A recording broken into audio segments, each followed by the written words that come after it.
Bom dia, meu amado irmão em Cristo. Bom dia, minha amada irmã em Cristo.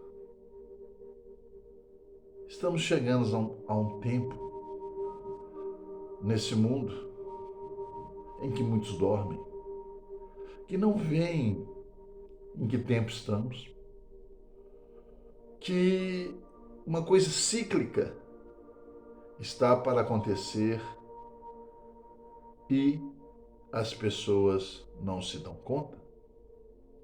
E que coisa é essa cíclica e tão importante que completa um ciclo? Bem, quando Adão surgiu, havia uma expectativa que ele soubesse viver no paraíso como uma criança, inocente, pura. Mas Adão frustrou a Deus. Dizemos assim: Deus é onisciente, onipresente, onipotente. Tudo vê, tudo sabe, está em todos os lugares. Verdade. Mas sabendo de tudo, Deus tirou de si vida e disse: farei essa vida semelhante a mim, fora de mim. Porque Deus é o centro de toda existência nos cosmos. Não há vida sem Deus, até daqueles que são ateus. Então, amado, então, amada, presta atenção. Adão, o nobre Adão, quis ter conhecimento do bem e que ele já estava tendo, mas, não contente, quis ter do mal. E o mal sorriu, seduziu, venceu. Então, depois de Adão, o Senhor envia Moisés. Quanto tempo? De Adão até Moisés? 2000 anos, cerca. E Moisés tipificou o Salvador. Ele entrou no Egito, num povo que estava ali escravizado há tantos anos, e retirou aquele povo dali e levou-o para a terra prometida.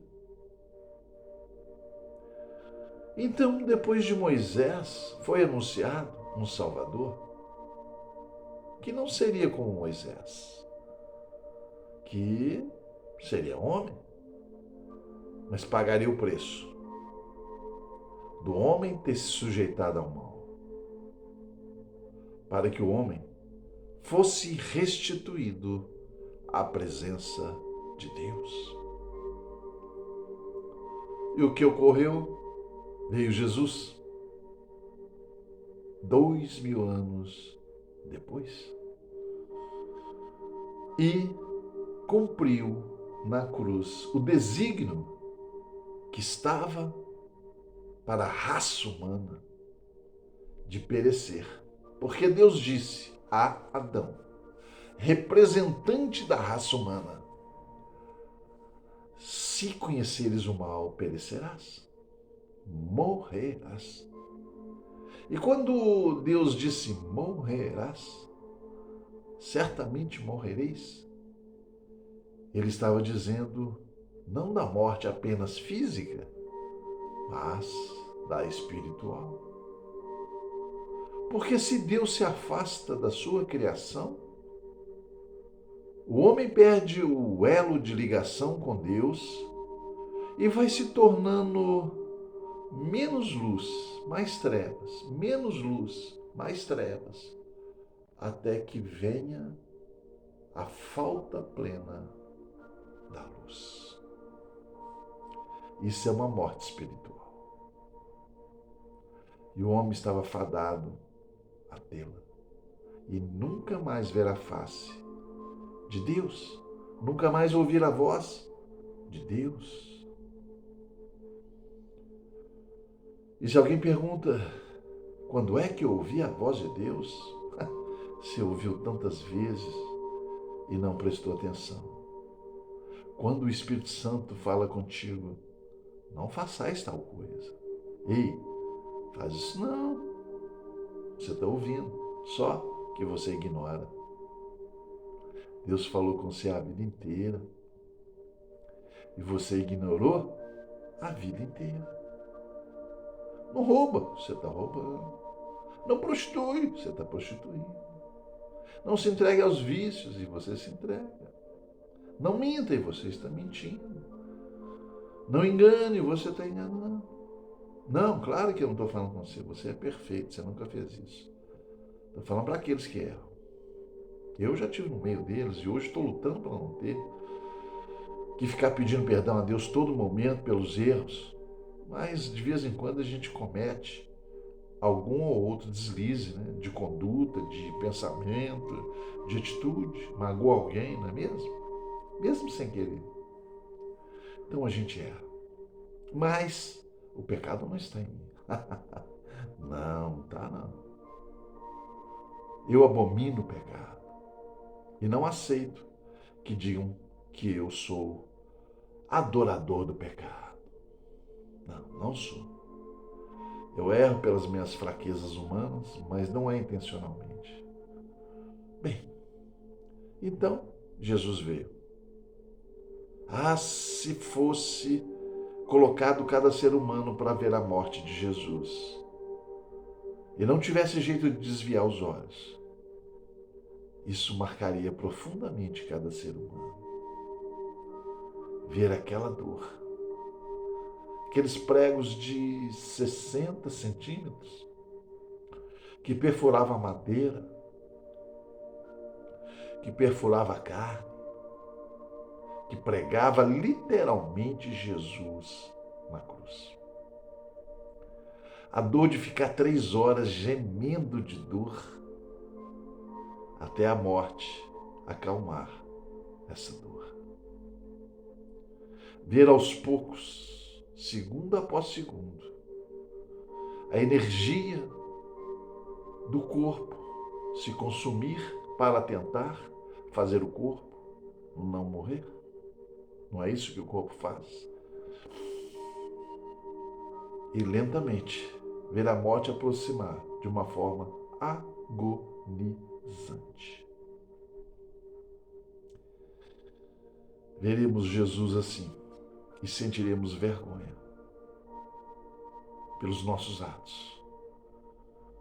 Porque Jesus veio para que o pecado não tivesse força em você, força em você, força em mim, que o pecado fosse abolido de nossas vidas, que Deus nos perdoasse através de Jesus. E hoje Deus nos perdoa através de Jesus e tão somente de Jesus. Foi Ele o único que pagou o preço. Maria, mãe dele, ficou olhando, não pagou nada. Não era para ela pagar. Os apóstolos, que são considerados santos e são santos, não pagaram naquele momento esse preço. Jesus pagou sozinho. Amado, depois de Jesus, já se passaram 2000 anos. E novamente, algo de sobrenatural está para acontecer. Creio eu que antes da vinda de Jesus que se anuncia, coisas terríveis acontecerão à humanidade. Eu só quero lhes dizer uma coisa. Prestem atenção. Busquem a presença de Deus, o conhecimento de Deus. Leiam a palavra, meditem na palavra, ouçam louvores, conversem com Deus, ouçam Deus. Ele está falando até hoje na sua mente. Deus está falando contigo, nunca parou de falar. Todas as vezes que Ele advertiu de alguma coisa, Ele falou contigo. Agora, não confie no homem, busque a Deus, porque sabe Quem entregou Jesus a Pilatos foram os sacerdotes. Eu sou pastor. Será que hoje, se Jesus viesse, eu entregaria às autoridades porque ele não se vacinou? Eu diria, olha, tem um homem aqui que fala muito de Deus, mas nem vacina ele tomou. Quem sabe, hein? Quem sabe, hein? Quer que eu leia? Vou ler. Sacerdotes.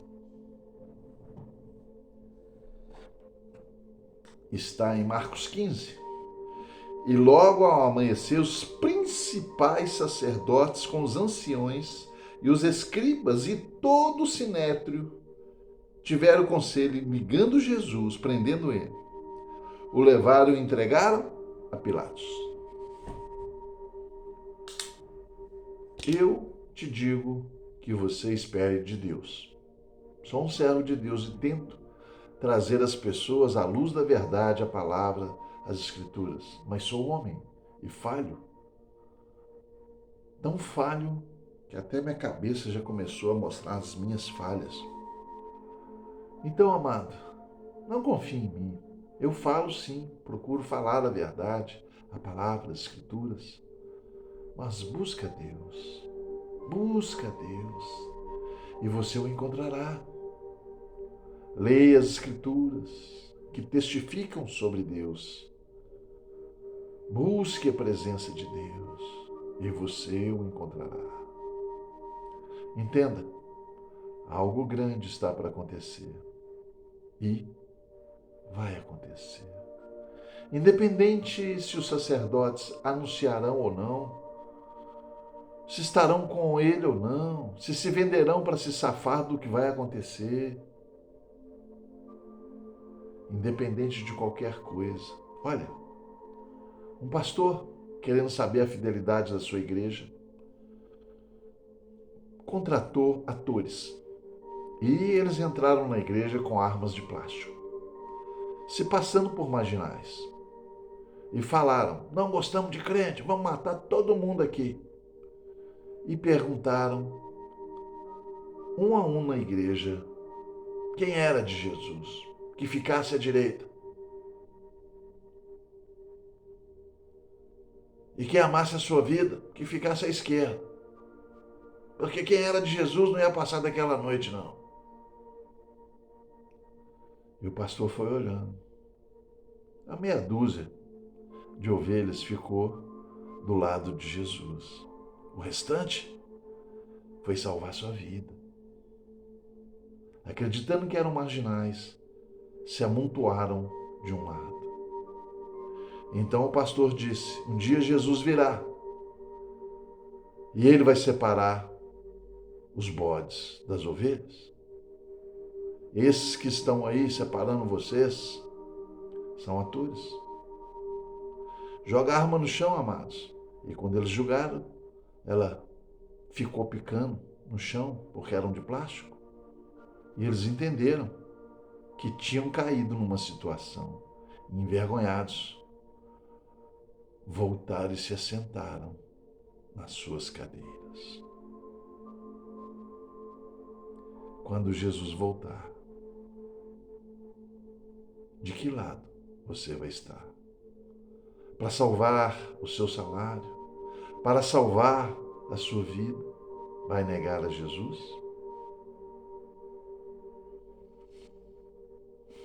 Amado, amada, é tempo de pensar. Não dá para ficar vivendo a vida de qualquer maneira. Confie em Deus. Busca Deus. Leia, faça um propósito de ler as Escrituras, pelo menos um capítulo por dia, que te custa isso 5 minutos. Gasta mais 5 conversando com Deus, por favor. 10 minutos. Ah, não tem tempo. Se você respondeu assim, você fez a sua escolha. A palavra foi dita e é com você. A escolha te pertence. Que a graça de Deus, o amor infinito de Jesus Cristo e as doces consolações do Senhor estejam com esse povo que ficou à direita e não negou e não negará a Jesus.